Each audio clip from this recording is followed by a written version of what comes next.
அனைவருக்கும் வணக்கம். சட்டங்கள் மாறினாலும் என்கிற ஜோதிடம் மாறாது என்ற அடிப்படையில் இந்த என்கிற ஜோதிடம் பற்றி சொல்லி வருகின்றேன். வார்த்தை அடிப்படையில் நட்சத்திரம் 27, திதிகள் 15, பூதங்கள் 5, ராசிகள் 12, லக்கணம் 12 என்ற சாணமெல்லாம் இந்த எண்கிற பிரகாரம் சொல்லப்பட்டு வருகின்றேன். ஆகவே சட்டங்கள் மாற்றியமைக்கும் போது சட்டங்கள் பொய்யாகலாம். ஆனால் அந்த எண்கிற ஜோதிடம் என்றென்றும் பொய்யாகாது என்பதை இந்த யூடியூப் சேனல் மூலமாக சொல்லிக்கொண்டு வருகின்றேன். பாதிக்கு 2 எழுத்து 7, 8 2 கூட்டினாக்கா 15. அதனுடைய விதி என்கிறது 6. பாதியுடைய விதி எண் 6. முண்டத்துக்கு 4 எழுத்துக்கள். அந்த 4 எழுத்துக்கு உண்டான எண்ணிடம் 3, 3, 5, 7 இல்லை கூட்டினாக்கா 18. அதனுடைய விதி என்கிறது 9. முண்டம் என்பது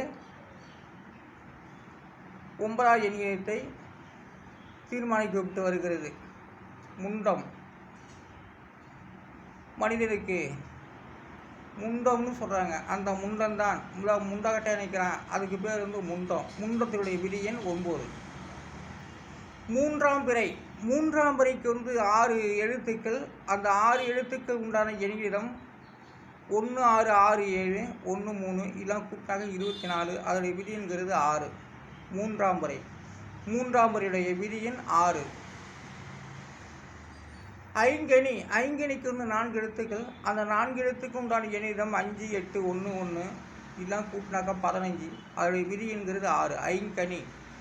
ஐங்கணிக்கு விதி எண் 6. அடுத்ததாக முக்கணிக்கு 4 எழுத்துக்கள். அந்த 4 எழுத்துக்கு உண்டான எண்ணிடம் 3, 7, 1, 1 இதெல்லாம் கூட்டினாக்கா 12. அதனுடைய விதி என்கிறது 3. அதாவது முக்கணிக்கு 3வது விதி எண் காட்டுகிறது. அப்போ முக்கணி என்றாலே 3 வகையான பழங்களை வைப்பார்கள். அதுதான் முக்கணி. அந்த பாதி என்று சொல்லக்கூடியது 12இல் பாதி 6. அதுதான் பாதியுடைய விதியின் 6. அப்போ பாதி 2 எழுத்துக்கள். அதுக்கு 7, 8 அதை கூட்டினாக்க 15. அதனுடைய விதிங்கிறது 6. அதான் பாதியுடைய விதியின் 6. அப்போ மாதத்தில் பாதி நாள் எது? 15 நாள். மாதத்தில் பாதி நாள்ங்கிறது 15 நாள். 14 நாளும் வரும் சமயத்தில். ஆனாலும் மாதத்தில் 15 நாள் பாதி நாள். முழு மாதம் 30 நாள் என்று சொல்லப்படுகிறது. அப்போ முழுசு 3 எழுத்துக்கள். அந்த 3 எழுத்துக்கு உண்டான எண்ணிடம் 3, 8, 5 இதெல்லாம் கூட்டாக்கா 16. அதனுடைய விதி என்கிறது 7. அப்போ முழுசு அப்படின்னா ஒரு பாட்டுக்கு 4 வார்த்தை. ஒரு பாட்டுக்கு 16 வார்த்தைகள் இருக்கும். 4 பாட்டுக்கு 16 வார்த்தைகள். அந்த 16 வார்த்தை தான் குறிப்பிட்டு வருகிறது முழுசு.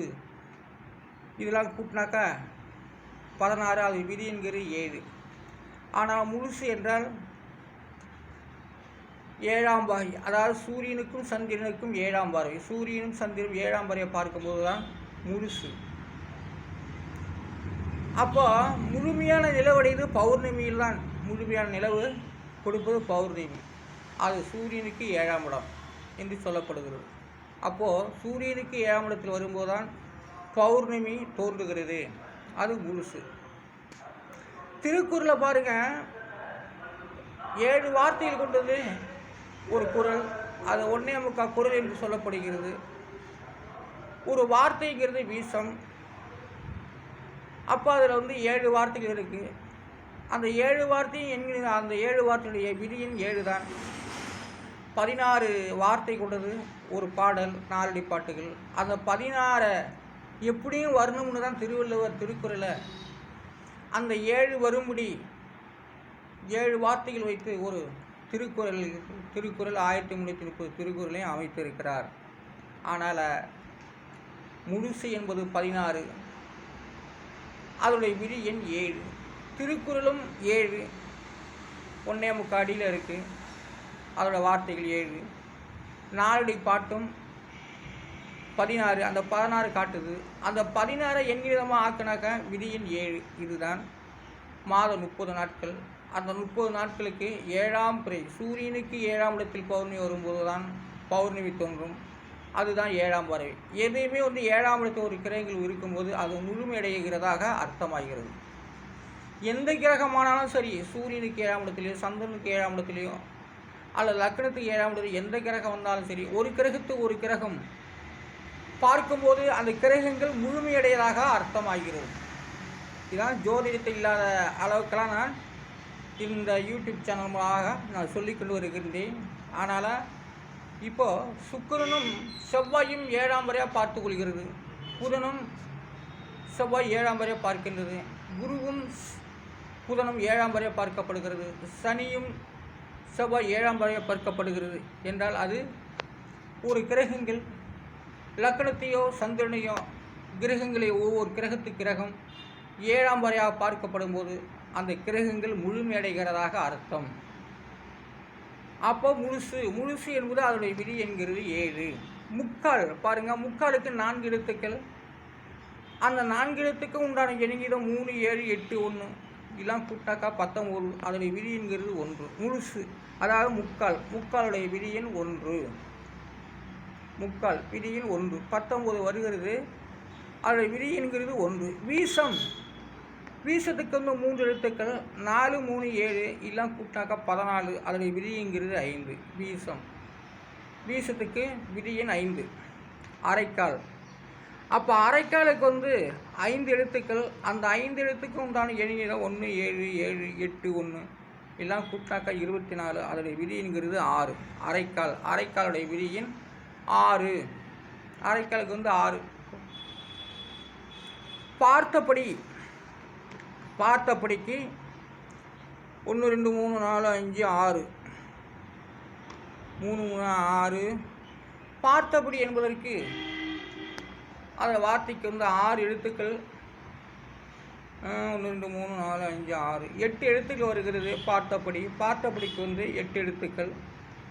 அந்த 8 எழுத்துக்கு உண்டான எண்ணிடம் 7, 9, 4, 7, 6, 9, 6 இதெல்லாம் கூட்டாக்கா 48. அதோட விதிங்கிறது 3. 48 9 கழிச்சுட்டா 3 வருகிறது. 48 4, 8 கூட்டினாக்கா 12. 12 கூட்டினாக்கா 12 9 போச்சுன்னா 3. அதுதான் பார்த்தபடி என்பது விதியின் 3. 12 ராசிகளையும் பார்த்தபடி என்ற வார்த்தை பார்த்து கொண்டே இருக்கிறது.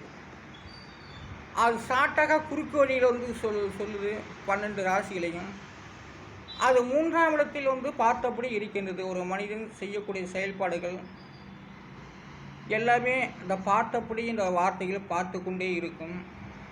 அது ஆலோசித்து ஒவ்வொருவருக்கும் பரிந்துரைக்கப்படுகிறது. 3ஆம் இடம். அப்போ பார்த்தபடி அதனுடைய சாணம் விதியின் 3ஐ குறிக்கிறது.